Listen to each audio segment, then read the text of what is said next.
Hey y'all, I was just maybe thinking of seeing in one take how quick I could change this Pontiac intake out and get this one bolted on. So we're gonna try to fire up the old motor today, even though it's gonna come out. I'm gonna set this down here. Hopefully it won't fall. Let's just see what happens.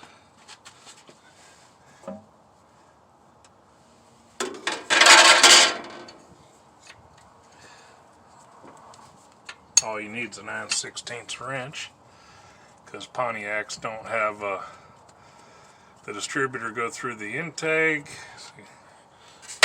And I've got the water crossover cut so I can change manifolds without breaking the water jacket.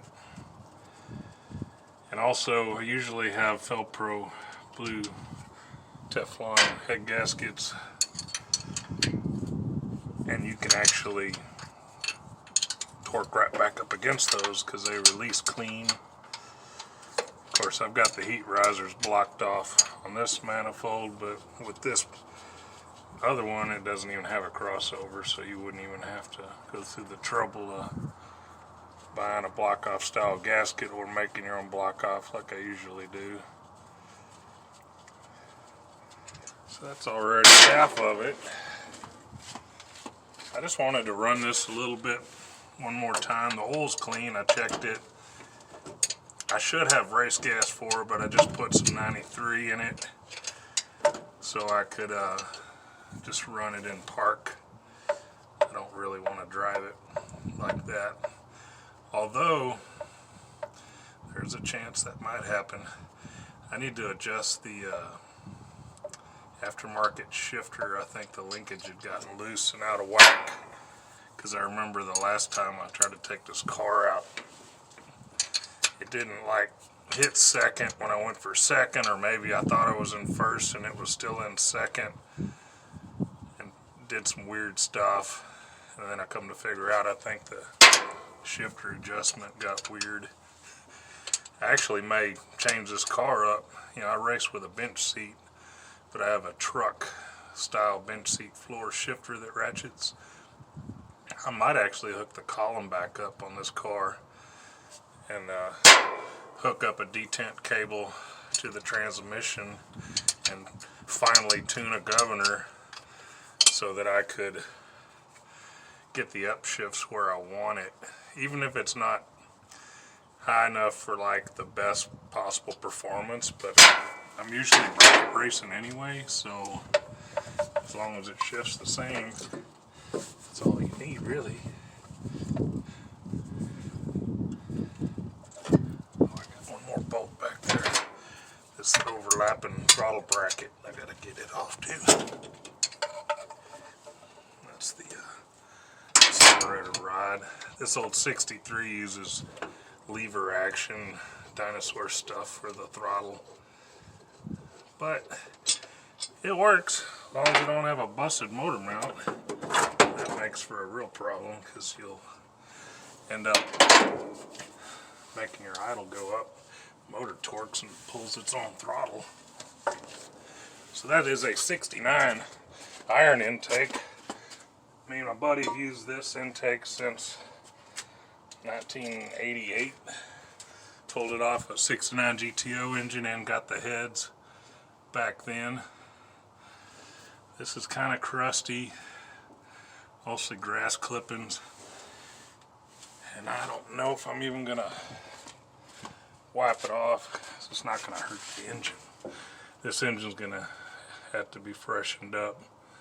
It's got a bad piston ring, one cylinder, from some water that got in it and rusted.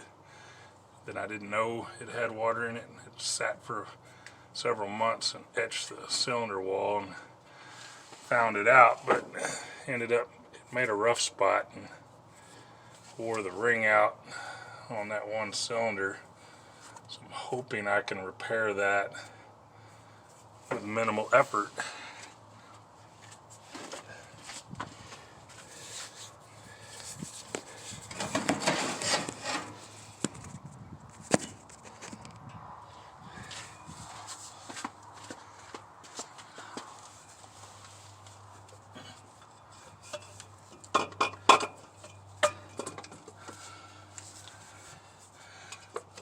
quite a different look there.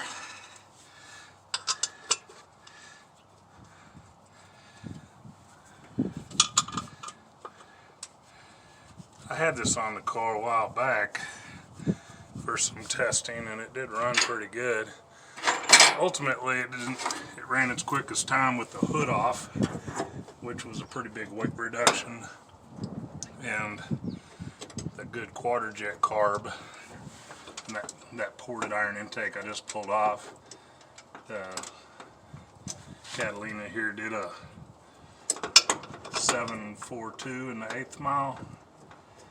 It's pretty strong. 11-second quarter-mile car, but most of my runs are at the 1/8 mile track where our bracket races are at.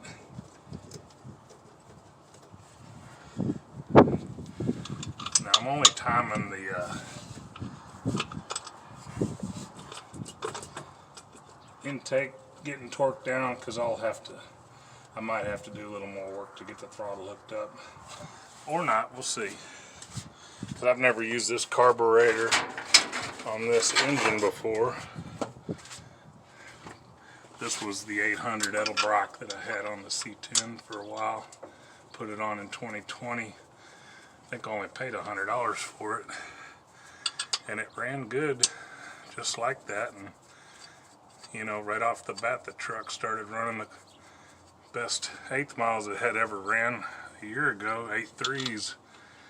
But since then,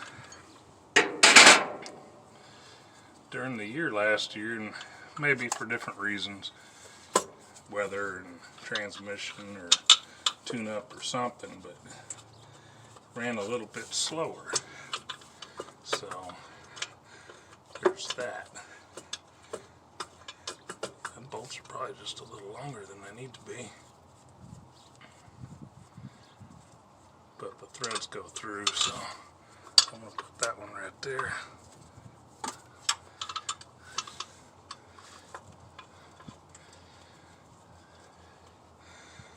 Yeah, I'll have to make sure I got a filter and get some more fuel hose to get it to reach over here, because this is only set up to reach the front like a quarter jet.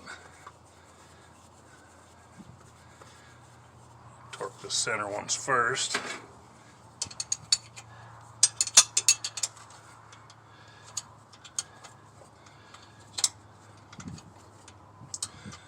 This Warrior style design manifold, now I'm not sure what year I got this used. It didn't have any markings on it, but it's that style. It was a manifold originally called like the Nash manifold. It was designed by a popular Pontiac drag racer engine builder guy I think it came out in the 70s.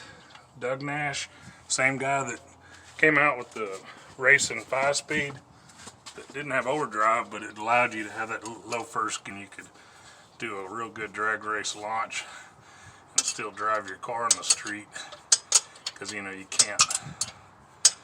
And they were like real strong, those Doug Nash 5-speeds. But then since then everybody wants overdrive. But I sure would take one of those Doug Nash if I ran across one.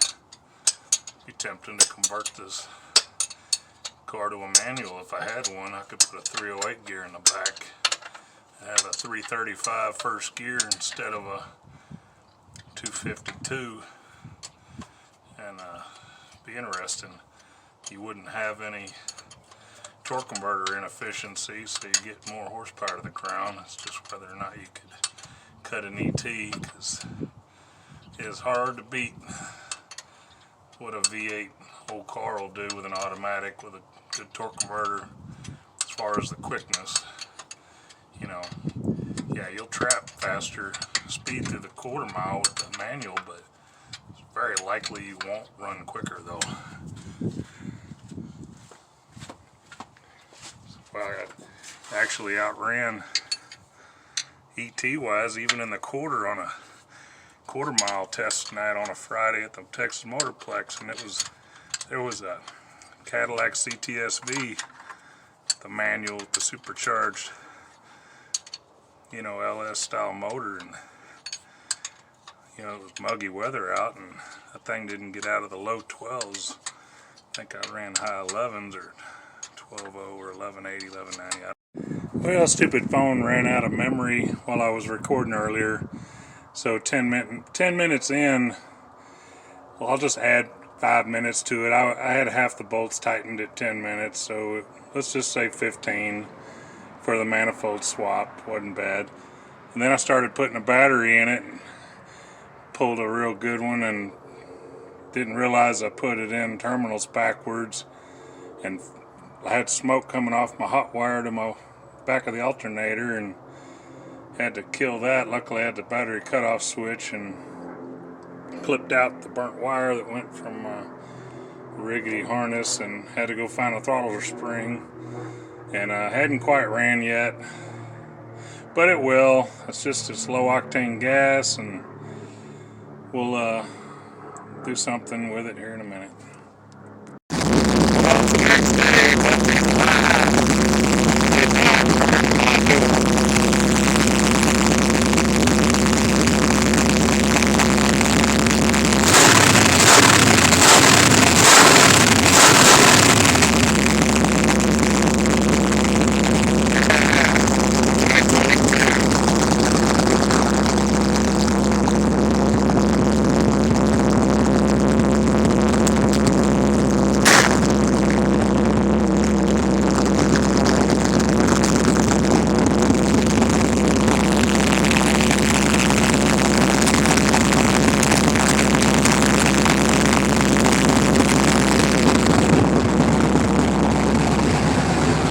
Move some tools out of the way. I was glad it ran. I didn't want to have to work on it and mess with the ignition, because I didn't want to put that much into it. That's what's coming apart.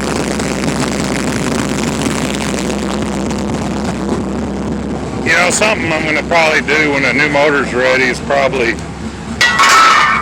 redo the wiring, and I might even move the battery back under the hood. Just more reliable to start that way.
Yeah, it's cold, but I wanted to at least burn up the tires a little. Break in for the new year. Check you later.